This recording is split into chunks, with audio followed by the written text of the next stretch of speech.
Apakah boleh ni. Boleh. Itulah.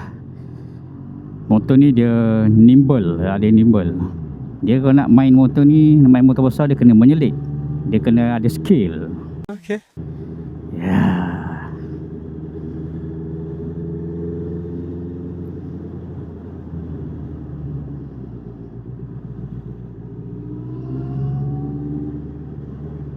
Oh, ni lagi lah parah.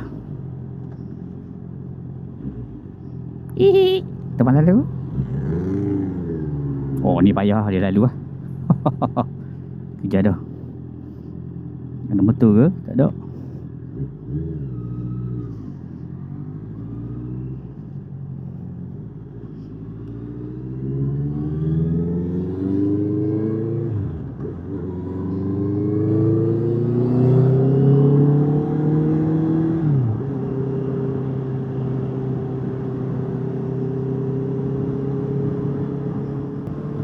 Dia motor CB501 ni dia taklah besar sangat mana pun.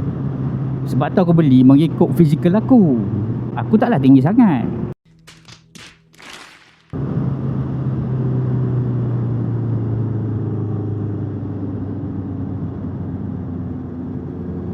Tengah-tengah ni payah sikit. Aku nak lalu tepi ni. Biasa kalau kat tepi ni ada pula kereta nak masuk sebelah kiri. Nanti adalah yang akan bagi signal. Kalau bagi signal memang okey, yang tak bagi signal ni. Yang ni. Yang ni dia nak masuk ke kiri kasi ni. Aku dah kata dah.